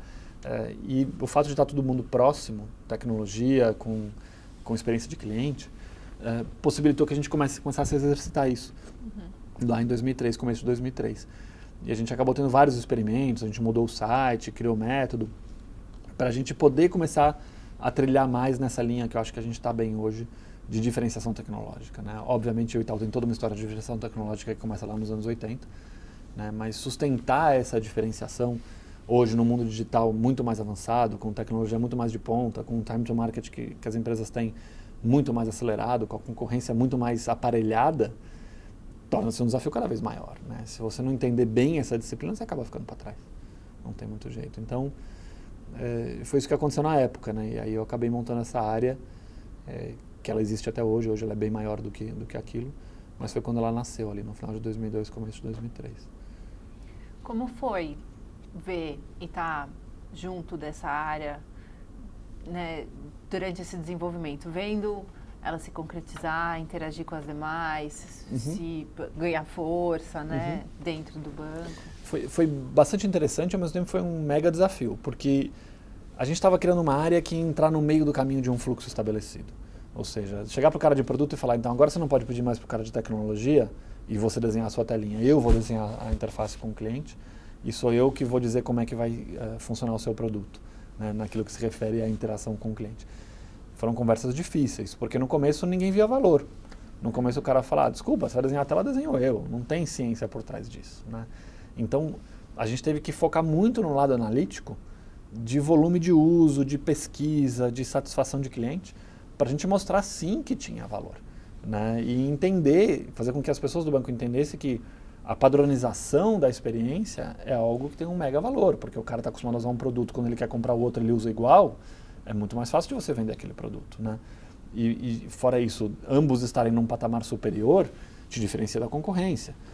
Você poder aproximar isso de tecnologia e melhorar o teu time to market para você cada vez mais lançar produtos digitais o tempo todo, numa forma em que a concorrência não consiga acompanhar o teu ritmo, gera vantagem competitiva. Então a gente teve um longo caminho aí de prazer profissional para de fato conseguir implementar essas disciplinas, né, ter sucesso na implementação disso, e ao mesmo tempo de desafio de conseguir inserir uma disciplina nova dentro da organização, né, que não foi um caminho tão simples também. Demorou ali uns 2 anos de maturidade, eu acho, até que a gente se estabelecesse de fato como parte da organização, como parte importante da organização, né? Onde as pessoas ligam e falam, cara, estou precisando de um projeto, dá um pulo aqui. Demorou uns belos 2 anos para que isso se consolidasse dentro da organização. E como chegou o seu cargo à diretoria, né? E dentro dessa área que você também ajudou a criar e a fazer... Certo. Mostrar a importância, né? Eu dei algumas voltas antes, na verdade. Eu nunca me sosseguei muito com o fato de não ter ido trabalhar no negócio desde que eu voltei dos Estados Unidos. Eu montei essa área, foi super legal montar, acho que agregou muito para o banco. A gente trouxe gente muito importante. Mas eu continuei com a minha pulga atrás da orelha de querer ir para o negócio, de querer trabalhar e entender de fato o core business do banco, né? Eu comecei a ficar cada vez mais ansioso sobre, poxa, se eu não entender de fato como é que o banco está ganhando dinheiro, como é que o pricing está sendo feito, como é que o delivery está sendo feito, quais são as discussões de produto que acontecem no dia a dia, as discussões de distribuição, de crédito, que é o core business do banco, como é que se dá isso, né? Ou seja, a atividade principal do banco de crédito, eu conhecia pouco dela. E eu me incomodava estar dentro de uma organização onde eu conhecia pouco da atividade principal. E eu, depois de 2 anos nessa área, eu comecei a conversar com o meu diretor, era o Luiz Antônio na época, inclusive. E falei, Luiz, eu quero ir para a área de negócio. Não quero abandonar isso aqui, não quero criar uma ruptura, eu fico o tempo que você precisar, mas eu tenho muita vontade de trabalhar na área de negócio e queria que você me ajudasse com alguma oportunidade por lá. O Luiz foi super parceiro, conversou, na época nosso vice-presidente era o Rui. O Rui pediu que eu ficasse, porque o Luiz estava recém-chegado na área de canais também, o Rui também estava recém-chegado com a aposentadoria do Milton. E eles falaram, Ricardo, eu preciso que você fique aqui mais um tempo, porque você conhece de canais e nós dois estamos entrando agora, não quero deixar isso aqui totalmente solto. Pediram que eu ficasse mais um ano. Então eu fiquei mais um ano até 2006 na área de canais. Coincidiu que o Rui acabou mudando de área, entrou o Alexandre de Barros, promovido a diretor executivo. Ele assumiu a área de produtos de financiamento, a área de crédito e a área de canais. E que para mim caiu como uma luva, porque a área que eu queria era justamente o que o Alexandre estava assumindo também, né? E eu já conhecia o Alexandre, ele já me conhecia da época de tecnologia. O Alexandre foi diretor de tecnologia nos anos 90. Então ele já me conhecia um pouco. E aí eu fui bater na porta do Luiz e falei, Luiz, é o Alexandre, ele está com um produto, pelo amor de Deus, vou falar com o cara, é a chance que eu tenho. O Luiz de novo foi super parceiro, falou com o Alexandre, e o Alexandre falou, não, legal, gosto do Ricardo, vamos dar essa oportunidade para ele. E aí eu mudei para a área de crédito. Fui ser superintendente de política de crédito para clientes novos. Então eu que cuidava de toda a política para quando alguém abria a conta, eu cuidava da política de crédito, de cartão de crédito, de cheque especial e de empréstimo pessoal, que na verdade a gente não concedia empréstimo pessoal na abertura de conta, mas enfim, eu que defini a política de não conceder empréstimo pessoal na abertura de conta. Putz, super legal, assim, cara, despenquei numa área que eu não entendia patavinas, não sabia nada daquilo, mas o pessoal me recebeu super bem aqui no SEIC. Eu tinha uma equipe de umas 40 pessoas, mais ou menos.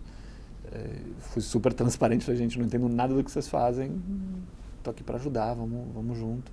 Se vocês me ensinem, eu ensino o que eu sei e posso trazer contribuição de pensamento de cliente, de pensamento de tecnologia para o crédito.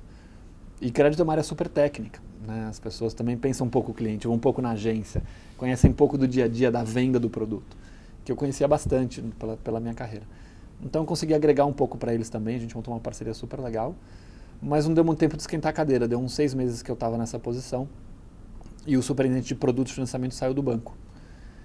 E abriu-se uma seleção nova para aquela cadeira, que era uma cadeira importante na época. Eu me lembro, ela tinha 6 bi de receita, era 2 de crediário, 2 de cheque especial e 2 de tarifa de conta corrente.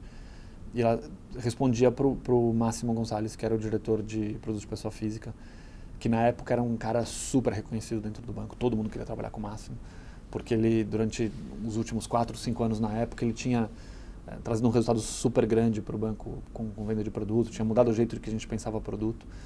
E era um cara muito admirado pela população do banco em geral, né? Eu me lembro, gerentes, superintendentes, analistas, todo mundo achava o cara fera pra burro, achava ele fenomenal. E a equipe que ele montou era muito, muito, muito boa. Então a equipe da DPPF era uma grife dentro do banco na época, né? Então, e ele estava trabalhando com o Alexandre. Então quando o Alexandre disse que o Rodrigo tinha saído do banco e que eu poderia ser alguém a ocupar aquela posição, nossa, pra mim foi foi um divisor de águas dentro do banco, porque foi um mega reconhecimento de ser considerado para a posição e um mega medo, porque eu falava, nossa, eu nessa cadeira, porque a diretoria do Máximo tinha 3 superintendências, uma que era de conta corrente, outra era de serviços bancários e essa. E essa era de longe a que trazia resultado para a diretoria dele, era a alma da diretoria dele. E de repente eu fiquei com um mega medo, porque eu falei, nossa, tem certeza que vocês estão me considerando para essa cadeira, né? Eu estava em tecnologia até ontem. E me lembro do Alexandre falar, você quer desistir? Tá tudo bem. Eu falei, não quero desistir não. Ele falou, bom, a seleção tem uma seleção boa aí pela frente, tem vários candidatos, você vai fazer entrevista com várias pessoas dentro do banco, vice-presidentes, etc. Me lembro que eu falei com o Ronald, com o João Jacó, com o próprio Máximo, com o Alexandre. E vai ser selecionado quem estiver mais preparado, né? Aí eu acabei sendo eu selecionado e fui para essa posição. Foram 2 anos incríveis que eu tive dentro do banco, como superintendente de produtos. De finalzinho de 2006 até meados de 2008. Porque foi onde de fato eu aprendi de banco. Eu achei que eu já tinha aprendido, não tinha aprendido nada. É onde você tem o negócio de fato na sua mão. Ali você pode influenciar o resultado do banco de verdade. Você pode ver oportunidades e tomar decisões que afetam completamente o banco, para o bem ou para o mal, né? Tomando decisão certa ou decisão errada. Eu tive um aprendizado incrível com a minha equipe.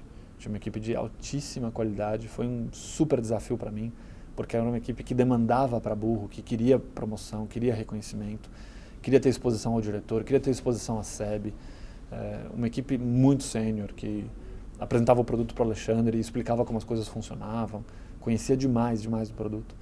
Então eu tive que me preparar muito para ser reconhecido por essa equipe, porque me lembro de muita gente que entrava nessa cadeira e a equipe matava, né? Porque falava, você não entende isso aqui, desculpa. Né?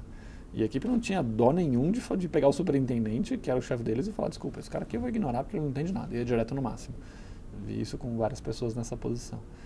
Então eu, ao mesmo tempo, tinha um desafio grande de ser reconhecido pela equipe, de ser reconhecido pelo diretor e reconhecido pelo banco como alguém que podia dar resultado numa posição importante. Né? Então foram 2 anos incríveis, porque eu consegui performar nessa posição, consegui entregar resultado nessa posição. Para mim foi uma satisfação profissional enorme, né? Mais do que o reconhecimento em si de ter sido promovido, foi eu comigo mesmo olhar e falar, puxa, né, consegui entregar o resultado legal para o banco trabalhando dentro de uma área core. E podendo aprender de fato, né, como é que funcionava todo o ciclo de financiamento que é o core business do varejo do banco. Então eu fiquei nessa posição até 2008, adorei o que eu fiz, adorei de verdade. Quando o Alexandre ele tinha já há um tempo voltado para a área de tecnologia, meu vice-presidente tinha mudado, tinha entrado o Ronald, quando eu estava na área de produtos. E o Alexandre me convidou para assumir essa diretoria de canais, que era todo o meu histórico profissional. Né? Ele me convidou, me promoveu a diretor para eu assumir de volta a diretoria de canais na área de tecnologia, que era onde ele estava promovendo uma mega transformação. Ele, como CIO agora, queria mudar muito a cara da área de tecnologia, uma série de projetos de transformação que ele tinha em mente na época, e a gente ainda tem até hoje. E ele estava querendo implementar isso, e para isso ele queria ter pessoas que pensassem de um jeito diferente. Né? Então ele já me conhecia do meu trabalho com ele nos últimos anos e me convidou para assumir a diretoria de canais, que era a diretoria do Luiz Antônio, né, onde eu trabalhava com ele. O Luiz foi assumir outra diretoria de sistemas core e eu voltei para a Tech para assumir essa diretoria de canais, que é onde eu estou até hoje. Vai fazer 6 anos no meio do ano já, parece que foi ontem. Tá, eu queria então que você contasse um pouquinho dessa experiência no core do banco. O que você fez para ser enxergado pela equipe, né, e conseguir dar conta, né, de uma área tão diferente, com essas pessoas tão sêniores, né? Acho que teve 2 componentes importantes aí. Um componente é esse lado acadêmico que eu sempre tive, de estudar muito. Cara, me enfiei dentro dos livros e falei, vou ter que aprender. E ali você tem que aprender em disciplinas, finanças, contabilidade, enfim, tem uma série de coisas que você precisa, microeconomia, uma série de coisas dentro da mesma cadeira e amplas e complexas. Então eu passei um bom tempo estudando mesmo, assim, de comprar livro, de ler o livro inteiro, de fazer exercício, de comprar o livro de exercício que nem era na escola e olhar a resposta e errou, se errou, por que errou. fui na faculdade, pedi ajuda dos professores que eu tinha para tirar dúvida, enfim. Tive uns belos, sei lá, 4 ou 5 meses de imersão mesmo. Não só relembrando coisas que eu tinha visto na faculdade, mas aprendendo de fato, né? Porque até então, acho que o que eu tinha visto na faculdade não era nem de perto o que a gente aplicava aqui. Então, desde tabela price até roteiro contábil, enfim, tudo que você pode imaginar. Então, essa foi uma dimensão importante que eu acho que me ajudou muito. Eu gosto de estudar, né? Então, isso, gosto de aprender. Estou sempre, mesmo depois disso, continuo aprendendo, continuo estudando. Não é porque passou 4 meses que eu parei, continuei lendo, só diminui um pouco a intensidade, que eu estava meio sem dormir. Mas é algo que eu gosto de fazer, então isso acho que me ajudou. E eu comecei a ter insights junto com a equipe. Então, a equipe era muito, não é arrogante a palavra, é confiante, eu acho, de que ela tinha muito conhecimento, né? E eu comecei a pegar, você sempre tem, é óbvio, né? Em qualquer lugar. O cara vinha e falava, mas peraí, você não considerou isso aqui? O cara, não, considerei, blá, blá, blá. Eu falava, peraí, deixa eu explicar. Eu explicava pro cara o que ele não tinha considerado. Aí o cara olhava pra minha cara e falava assim, mas a gente faz assim há 5 anos. Bom, tudo bem, considera isso que eu falei, se achar que é besteira, me diz. Não é besteira, a gente nunca tinha pensado. Então, eu comecei a ganhar uma pessoa aqui, uma pessoa ali, que eram pessoas muito respeitadas dentro da equipe, e aí as pessoas começaram a ver que eles começaram a me respeitar, então isso gerou um círculo positivo, né?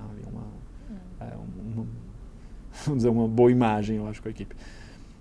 Mas mais importante do que isso, eu acho que é uma questão de veia pessoal. Eu sou uma pessoa de pessoas, acima de qualquer coisa. Eu de fato me preocupo com as pessoas, e não é porque eu acho que isso é importante para o banco. Graças a Deus eu acho que isso é importante para o banco, mas é meio natural em mim. E eu de fato acredito que se você se preocupar com as pessoas, com elas genuinamente, que elas estejam satisfeitas profissionalmente, que elas gostem do que elas façam, que elas estejam fazendo aquilo onde elas podem agregar maior valor, e que você ajudem elas a achar o que é isso, né? Falar, olha, você está fazendo isso aqui, mas você faz isso aqui muito melhor, você não quer trabalhar ali, né? De forma genuína. Isso é bom para elas e é bom para a organização. E é bom para a área, e bom para mim, enfim, bom para todo mundo. Graças a Deus o mundo é assim, porque se fosse ao contrário, se o que fosse bom para as pessoas fosse ruim para a organização ou vice-versa, a gente teria um mega problema, você teria que estar enganando as pessoas o tempo todo, né? E a boa notícia é que não é assim, a boa notícia é que você pode, de fato, com toda a honestidade do mundo, trabalhar para que a pessoa seja feliz profissionalmente, porque isso vai gerar resultado para a organização. Eu acredito muito nisso e sempre trabalhei desse jeito.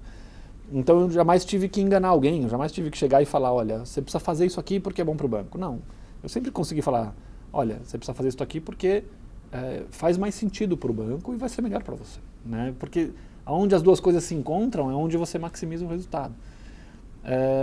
Então eu sempre tive essa veia pessoal muito forte, sempre me preocupei muito com as pessoas e sempre fui muito honesto.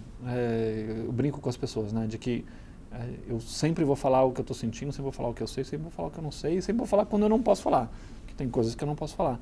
Agora, se você é transparente, se você é honesto, se você falar não sei, se você falar que saco, hoje é segunda-feira, não estou com vontade de trabalhar, mesmo você sendo o superintendente da área ou o diretor da área, as pessoas vão olhar para você e vão te ver ser humano, não vão te ver, ai que saco, meu superintendente não gosta de trabalhar. É lógico, se eu ficar 24 horas por dia reclamando que está um saco, ninguém vai me aguentar.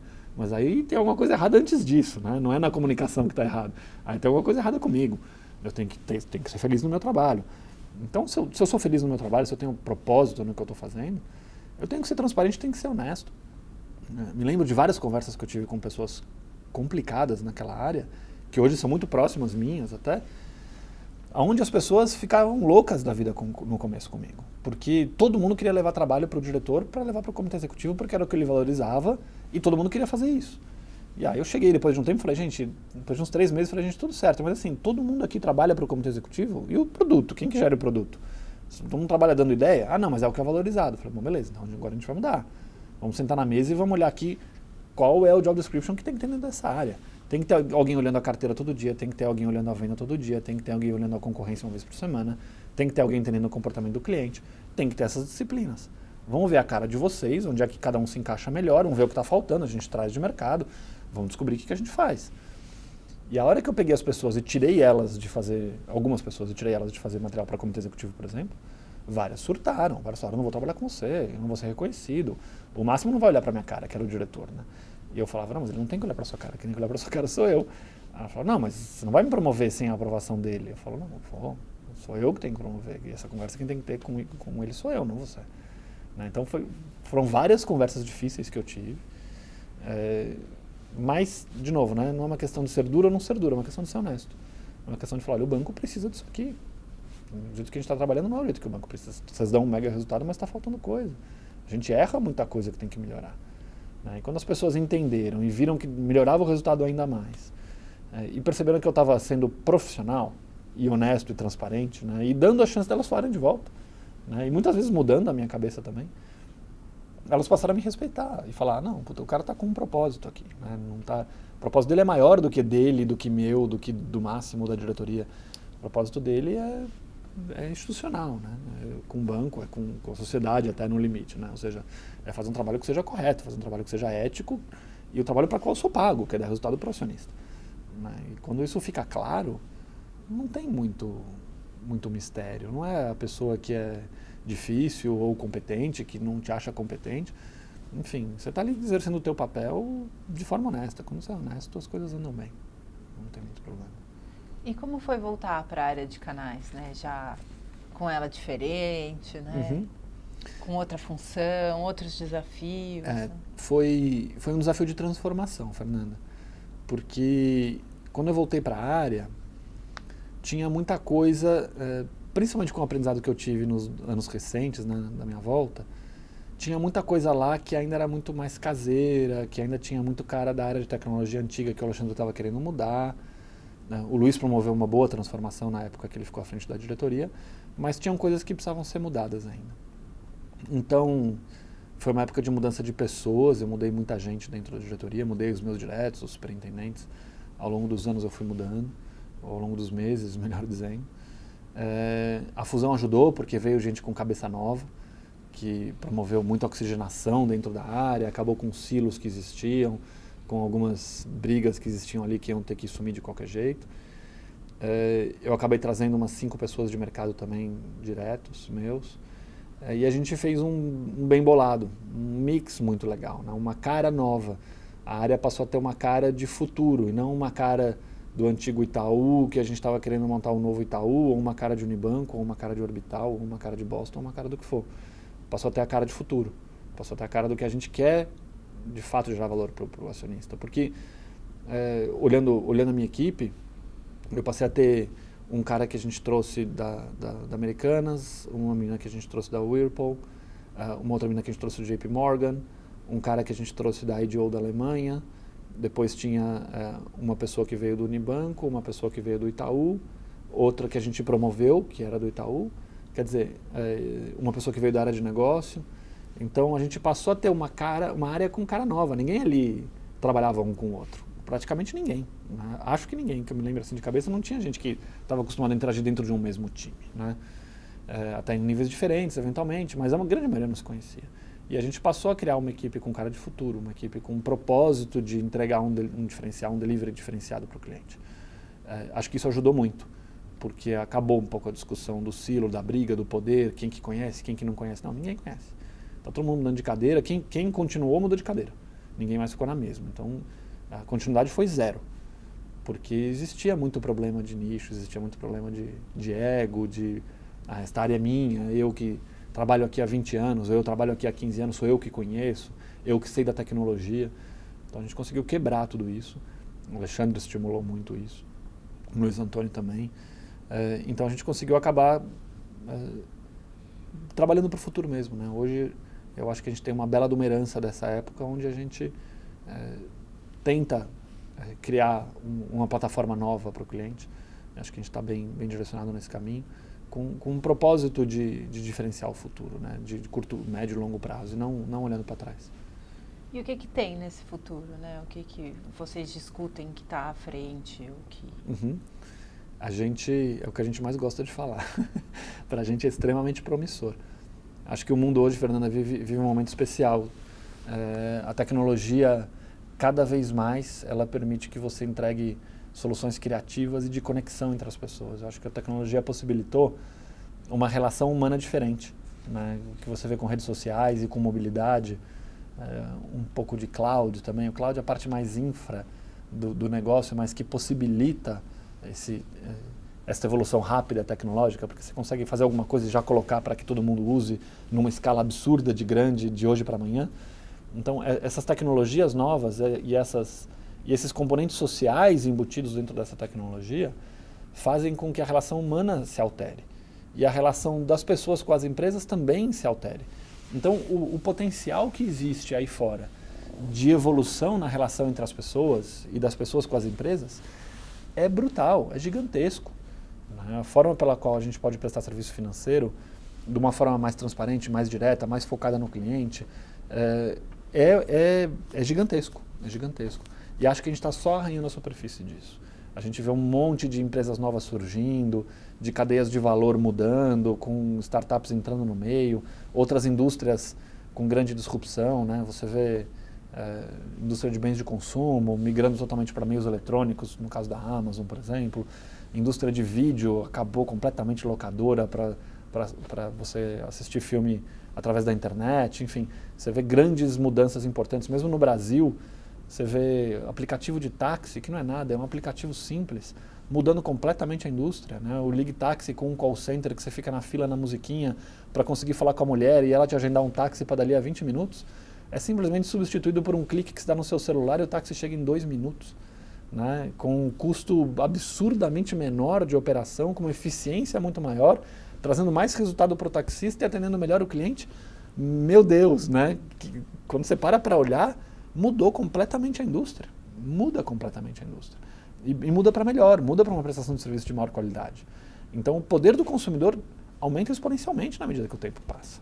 Né? Basta que você tenha criatividade, que as empresas saibam entregar os seus produtos entendendo isso, entendendo que o consumidor consegue escolher, que ele consegue optar melhor. E no momento em que você consegue, de fato, entregar valor para ele, quando você consegue ler o que ele precisa, né, de forma genuína, interpretando e falando, puta, meu cara precisa disso aqui, não tinha percebido, acho que ele também não tinha percebido. E quando você entrega isso para o teu cliente, e ele passa a adotar isso, você muda completamente a forma pela qual a indústria é organizada. Né? Então, nas nossas discussões dentro de canais, a gente vê possibilidades promissoras. Não é fácil você caminhar em direção ao futuro, né? Você está caminhando em direção ao desconhecido. E, obviamente, você tem que ter muita disciplina. A gente está aqui para gerar resultado, a gente não está aqui para ficar inventando coisa bonita. Né? Então, a gente precisa ter disciplina para que aquilo que a gente faça gere mais resultado para o banco. Agora, a gente também tem que saber experimentar, tem que saber apostar, errar, entender que o erro faz parte do aprendizado e que na soma das coisas a gente tem que mudar de patamar, tem que gerar resultado para entregar um patamar completamente diferente do banco do que ele é hoje. E a gente acha que existe sim essa possibilidade e a gente vem tentando brigar por ela, a gente vem tentando entregar um Itaú completamente diferente do que ele é, muito, muito, muito melhor do que o que ele é hoje. A gente acha que em alguns poucos anos a gente tem boas possibilidades pela frente. E como é que é lidar com canais tão diferentes, né? Quais canais são esses, para a gente também deixar registrado, certo. Né? Como funciona? A gente costuma falar menos do canal e mais do cliente, Fernanda. Cada vez mais, tá? Porque quanto mais você foca no canal, menos você entende o que o teu cliente precisa e você acaba valorizando a relação naquele canal. Hoje a gente trabalha com internet, com celular, com tablet, com caixa eletrônico, com call center, com agências, com lojas de parceiros, né, em supermercados e com o canal agência propriamente dito, né, ou seja, o gerente. E se eu não esqueci, acho que é isso. Agora, todos eles levam os mesmos produtos e serviços para o cliente, de formas diferentes, obviamente. Aquilo que você vê no teu celular, você não vai usar na internet, nem falar com o teu gerente de agência, porque o celular você está fazendo uma operação você mesma no momento em que você está fora de casa. Né? Quando você está na internet, você pode ler muito mais, você pode entrar muito mais em detalhe. Quando você está com o gerente, a operação é assistida, você precisa que ele te conte. Então, o canal ele tem que estar apoiando o gerente para que ele tenha informação sobre você, para ele contar como o produto funciona, te conhecendo. Né? Então, cada canal ele é montado de um jeito, mas no fundo, todos eles têm o objetivo de prestar serviço de melhor qualidade para você. Né? Eu, com o celular, quero descobrir o que você precisa no momento em que você precisa, chegar para você e falar, você precisa dessa informação agora. Né? Porque é importante que você tenha informação no momento em que você precisa ter informação. E o celular é o canal que permite isso. Né? E por aí vai. Ou seja, a gente precisa respeitar a natureza de cada canal, mas sempre tendo o cliente como objetivo final, nunca o canal sempre é meio. E como depois desses anos todos de carreira você define o negócio, o banco, né? O que é esse Itaú que você vê hoje? Na minha cabeça o Itaú ele é um viabilizador de objetivos das pessoas, né?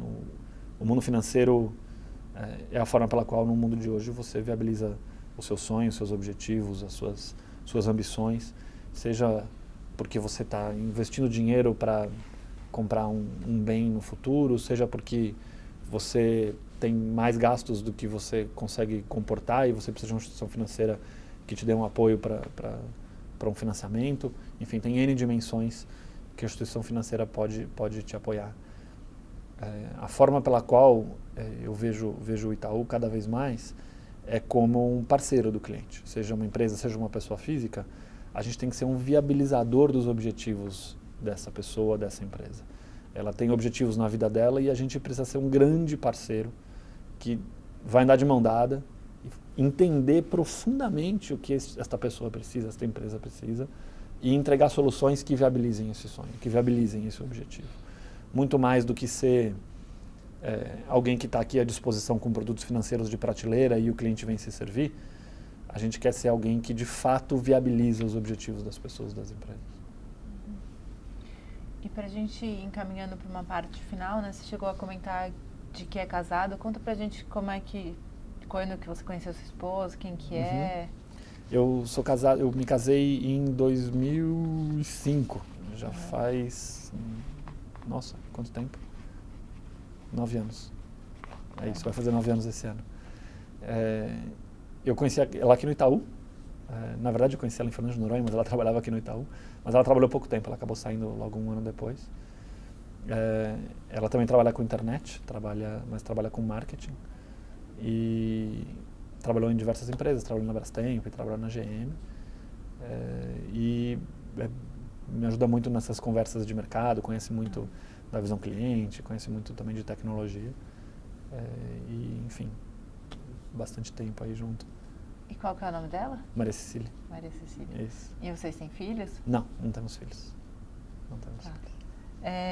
E o que é uma coisa que você gosta de fazer quando tem um tempo livre? Eu faço triatlon. Não fugi do esporte, nunca fugi do esporte. Eu já faz uns belos anos, desde 2006 mais ou menos, já faz aí uns 8 anos que eu faço triatlon. Comecei em distâncias curtas, que chama short triatlon, depois passei para a distância olímpica. Aí você sempre vai mudando, vai comprando bicicleta nova, vai aprendendo, vai treinando mais. Aí hoje eu já faço Ironman, já fiz 2 meio Irons aí nos últimos anos. Ano passado eu fiz um Iron, vou fazer outro esse ano. Distância longa agora. Mas é divertido, é algo que é um momento comigo mesmo, assim, onde eu libero as minhas tensões, onde eu consigo fazer o que eu gosto. Eu treino 3 vezes por semana, treino terça, quarta e quinta, logo de manhã cedo, pedalo, nado, corro. E no final de semana também, aí eu treino bem mais. Treino umas 3, 4 horas no sábado, treino mais umas 2 horas no domingo, ou pedalando ou correndo. Mas eu adoro, não largo por nada. Tá certo. Pra gente ir mesmo para a fase final de encerramento, eu queria que você comentasse assim com a gente, apesar de ter falado ao longo dessa nossa conversa, quais foram os seus grandes aprendizados nessa carreira aqui dentro do Itaú Unibanco? Nossa, são tantos, estou aqui 20 anos. Acho que grande aprendizado, Fernando, é assim, meu modo de ver se refere às relações humanas, como eu falei. Acho que a empresa que consegue entender o valor das relações humanas, o valor do conhecimento de cada profissional, e respeita o conhecimento de cada profissional e alavanca esse conhecimento e utiliza esse conhecimento, é a empresa vencedora. Isso não é simples de ser feito, né? Obviamente, existe toda a pressão para o resultado, todo o trabalho do dia a dia, toda a questão da carreira pessoal de cada um, muitas vezes conflitante com a carreira dos outros. Saber equalizar isso não é tarefa fácil.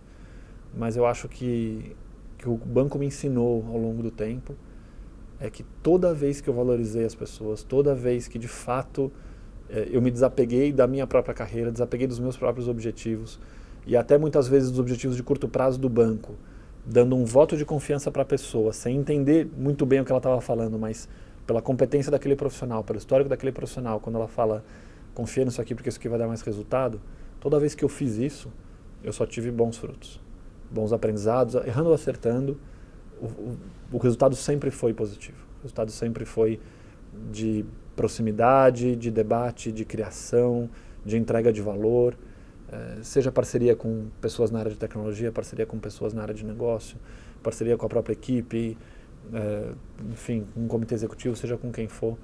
Proximidade para mim e saber trabalhar a relação humana, acho que foi o grande aprendizado que essa organização me trouxe. Eu levo isso para a minha vida pessoal sempre. Saber ponderar, saber ouvir, saber se colocar no lugar do outro, ter empatia. Eu acho que é tudo na vida profissional. Tudo na vida profissional. Obviamente, o banco me ensinou uma série de outras coisas. Me ensinou muito de banco, me ensinou muito de tecnologia. Tudo que eu sei, eu devo ao Itaú, né, na minha vida profissional. Só trabalhei aqui praticamente, fora estágio. Então, poderia listar aqui dezenas de coisas que eu aprendi no banco em termos técnicos, né? O banco me proporciona aprendizado constante. O que eu aprendi no último ano em termos de governança de TI, por exemplo, é um mundo. Eu desconhecia isso até 2012, né, até 2011. E continuo aprendendo. O banco possibilita isso, possibilita esse aprendizado muito grande e possibilita que se aplique isso de volta para ele, né, trazendo resultado para o banco. Então isso eu acho incrível. Eu acho essa possibilidade que o Itaú dá de te dar um voto de confiança para você aprender, de fato, estudar, trazer, debater, poder conversar com as pessoas de forma aberta, aplicar e ter resultado, para mim é a maior satisfação que eu posso ter como profissional. Não vejo maior satisfação que eu poderia ter em outro lugar. Porque eu acho que no aprendizado, no debate, no convívio, na implementação e no resultado é que você tem, de fato, você vê o resultado do seu trabalho, onde você tem o prazer, de fato. Né? Uhum. E quais são os seus desafios, né, objetivos de hoje, assim? Ixi, são tantos. Acho que a gente tem um grande objetivo em canais, que é cada vez mais ter excelência na entrega de produtos e serviços para o cliente. Cara, precisa ter diferenciação e o céu é o limite nisso. Sempre com o pé no chão, sempre olhando o resultado de curto, médio e longo prazo, mas podendo criar e entregar algo que a gente nem imagina que vai existir, mas a gente precisa trilhar esse caminho. Né? Sempre procurando maximizar resultados. Sempre, sempre, sempre, sempre. Então, a gente tem um objetivo de entrega de produto e serviço que é premente, a nossa grande prioridade. Mas como diretor de tecnologia, eu tenho um objetivo gigante de organizar melhor a nossa área de tecnologia para ter uma produção mais eficiente. Ela é uma grande fábrica, extremamente complexa, que carece de melhor organização, melhor gestão, melhor processo interno para a organização mesmo. Né? Acho que tem muita oportunidade em cima disso, que também pode trazer um resultado enorme para o banco. Então, no meu chapéu aí de diretor de tecnologia como um todo, né, não só em canais, mas olhando a gestão da área que a gente faz junto com o Alexandre como diretor de tecnologia, tem uma oportunidade gigante. E acho que como diretor do banco, né, ou seja, olhando o banco como um todo, também acho que o banco tem oportunidade de evolução. Também acho que o banco tem evoluído muito, evoluiu demais numa questão de eficiência. A gente começa agora um debate forte em relação a cliente, em relação à prestação de serviço com qualidade. O Comitê Executivo tem colocado um foco muito grande nisso, acho que é uma fronteira super importante que a gente tem. E vejo o banco cada vez mais integrado, cada vez mais as áreas mais próximas, as áreas mais parceiras. Acho que isso reflete um pouco a maturidade também que a gente já está hoje. E acho que o banco tem um caminho importante nesse sentido e está num caminho bom. Né? Eu vejo com bons olhos essa parceria que o banco tem estabelecido entre áreas e o resultado que ele vem chegando e vem entregando, para mim é fruto disso, né? Fruto desse trabalho em equipe, dessa transparência que existe entre as pessoas. Então acho que essa próxima fronteira de entrega, de entendimento de cliente, de diferenciação, é uma fronteira promissora aí que o banco vem começando a explorar e tem uma oportunidade boa. Também faço questão de participar, de influenciar. E qual você considera que o que você considera em relação a essa iniciativa de o banco resgatar e registrar, né, sua história através da trajetória de colaboradores? Né? Nossa, acho excelente, acho brilhante a ideia de vocês. Porque, no fundo, Dentro de cada um de nós tem um pedaço da história do banco, né? E isso não está registrado em lugar nenhum, não está documentado em lugar nenhum. Então, guardar isso para as gerações futuras, guardar isso para que as pessoas entendam como que o banco chegou até aqui, é fundamental para criar o banco do futuro, né? Entender quem a gente é, as coisas que a gente fez, como a gente construiu, por que é que o banco dá esse resultado todo. É fruto do trabalho das pessoas, é fruto do trabalho de pessoas extremamente diferenciadas que pensaram um banco um dia, sonharam com algo, conseguiram entregar. Isso inspira as pessoas, isso faz com que novas pessoas tenham novos sonhos, novas entregas, né? Que a gente continue construindo um banco diferente, um banco bem sucedido como a gente sempre foi. Então, saber documentar e saber valorizar a história é o jeito de construir o futuro para mim. E o que você achou de estar aí desse lado, né, compartilhando um pouco da sua trajetória com a gente? Achei super legal. Um momento de reflexão, onde a gente para um pouquinho a correria do dia a dia, olha para trás, né, a gente mesmo entende um pouco como a gente chegou até aqui, também ajuda a gente a estar inspirado para continuar trabalhando, para construir o futuro. É uma história de muito sucesso, Fernando. Acho que o banco, eu tenho muito orgulho de trabalhar aqui. Não teria ficado 21 anos na organização, não teria ficado esse tempo todo se não tivesse um mega orgulho de trabalhar aqui. Me sinto privilegiado de fazer parte dessa história, né? Então é muito legal poder acessar isso de vez em quando, olhar para trás e dar mais vontade de continuar construindo algo mais desafiador, mais diferente, mais bem sucedido para frente. E para a gente finalizar, eu queria que você falasse para a gente quais são os seus sonhos, né? O que você ainda quer. Eu ainda continuo sendo uma pessoa não de ambições enormes, mas eu tenho um sonho profissional de tornar essa organização muito diferenciada. Tornar essa organização líder mundial em prestação de serviço de verdade, reconhecida por todos os stakeholders. O que eu quero dizer com isso? Reconhecida como uma organização diferenciada pelos acionistas, pelos gestores da organização, pela sociedade, pelos governos, pelos clientes. Ou seja, eu de fato acredito que um banco do nosso tamanho pode ser isso. Você pode de fato gerar muito mais valor prestando serviço de muito mais qualidade, fazendo parte da sociedade como um componente importante da sociedade, seja no Brasil, seja no exterior, né? Então eu tenho esse sonho de ver o Itaú como uma organização líder no mundo, protagonista em termos de prestação de serviços financeiros. Pessoalmente, eu não tenho muitos sonhos diferentes do que eu sou hoje, não. Eu sou uma pessoa extremamente realizada. Eu ainda quero ter filhos, né? Tá nos meus planos. Tenho uma vida ótima, eu não tenho muita... Obviamente, um dia eu quero ter mais sossego, quero fazer muito mais viagem do que eu faço hoje. Hoje eu faço, quando dá tempo, nas férias, quando eu consigo tirar umas férias um pouquinho maiores, eu vou para um lugar um pouco mais longe. Tenho, obviamente, sonhos de passar 3 meses num lugar e 6 meses no outro e algo assim, mas isso para mim faz parte da vida. Isso para mim é algo que vai vir com o tempo e uma questão de momento, cada hora da vida tem um momento diferente. Mas eu, de fato, eu diria para você que eu vivo os meus sonhos hoje. Eu tenho uma casa boa, tenho uma família boa, tenho uma vida boa, tenho amigos bons, faço as coisas que eu gosto, não tenho ansiedades para dizer, eu deveria estar fazendo isso ou aquilo quando eu vou começar. Não, eu já comecei e eu já estou fazendo. Então, eu vivo boa parte dos meus sonhos com o que eu vivo hoje na minha vida pessoal. O tempo vai trazer outras coisas boas também, mas eu não tenho grandes ambições pessoais de mudar a minha vida, não. Tá certo, Ricardo. Então, acho que com isso a gente encerra e agradece em nome do Espaço Memória e também do Museu da Pessoa a sua entrevista. Legal. Eu que agradeço vocês. Parabéns aí pela iniciativa. Obrigada.